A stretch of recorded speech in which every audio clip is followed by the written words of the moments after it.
Hey, I wanted to read my favorite book to you. You see it? The Very Best Home for Me. I already forgot the title. But it's my favorite book as a child. It's one of them Golden Ridge books. They call them a little golden book up here. That's the name brand. It's got gold ridge, or really a silverish ridge. Whatever. Let's see if I can get there. Good. Where we can all see the pictures. First picture's that house.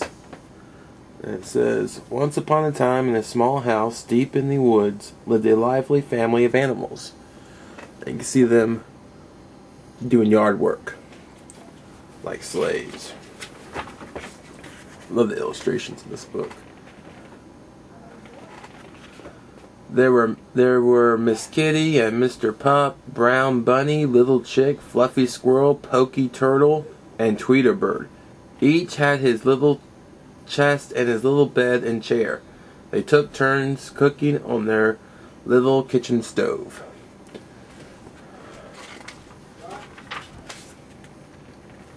They got along nicely when it came to sharing toys, being quiet at nap times, and keeping the house neat. But they could not agree on food. When Miss Kitty cooked, they had milk and catnip tea and little bits of liver on their plates. Pop didn't mind the liver, but the rest were unhappy.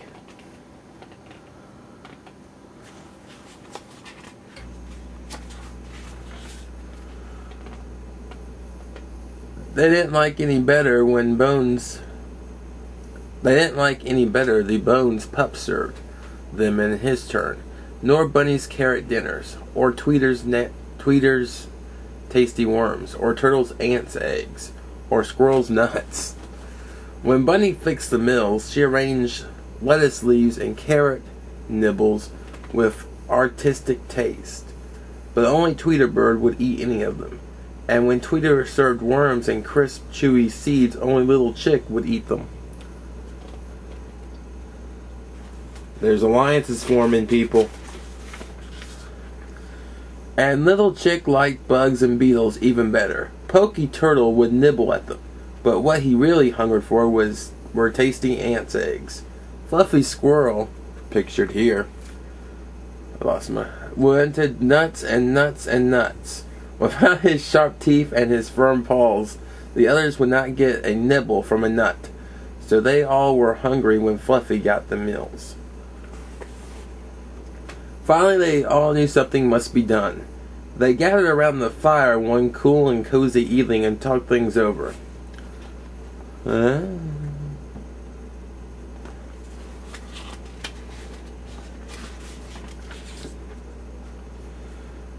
The home for me, said Mr. Pup, is a place where I could have bones and eat meat every day.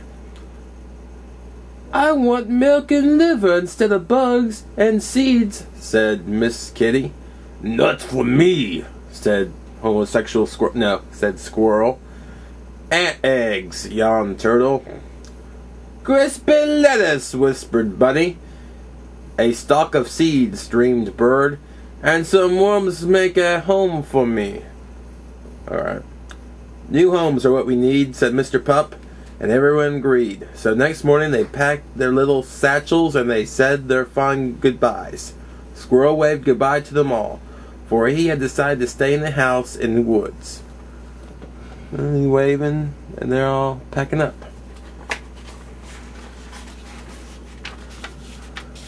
Next picture.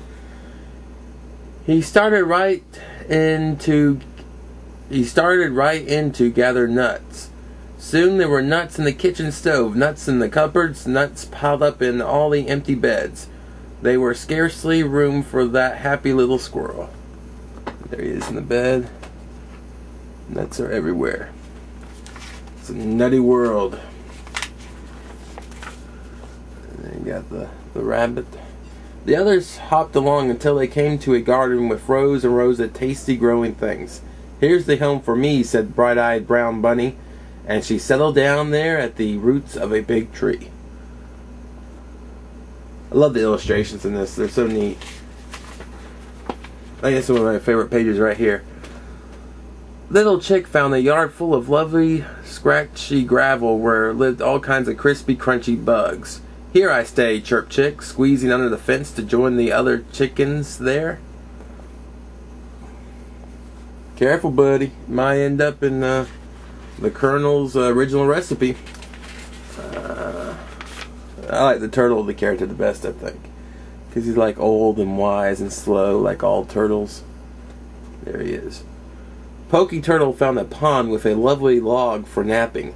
Half in the sun, half in the shade. Close by the log was a busy, bustling anthill, full of the eggs Turtle loved. Tweederbird found a nest in a tree above the pond, where he could see the world. The seeds on the grasses and the worms on the ground. This is the home for me, sang Bird happily. There he is up there, chilling.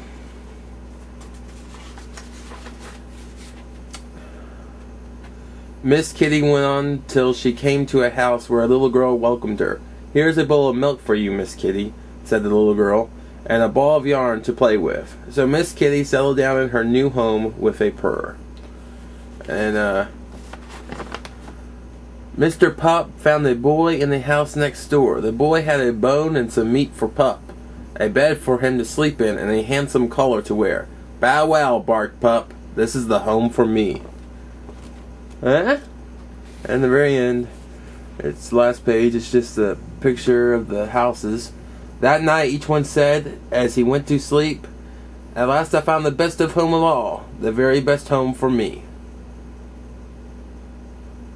I just found the error. They just said he went to sleep, you know. There are different genders in this story, but I'll forgive it. And really, I didn't realize this when I was reading it, when I got it read to me by my parents. But as I grown up, this is kind of not racist, but it's like anti-mixing of the races story, you know. Keep your foods over there and eat them over there, but you know, don't bring it over here to us. And I agree with that. Yeah. No, I don't agree with it. Well, I like Italian food, so I don't agree with that. Italian's very good. Cheese and pasta. And breads. Yummy. But yeah, my favorite book as a child. And I still love it today. Because it has awesome illustrations and it has a storyline where, you know, everybody isn't happy wherever they are sometimes, and they have to split up and they have to find what's right for them. Good book. Good book. Alright. Cody out. Does that work?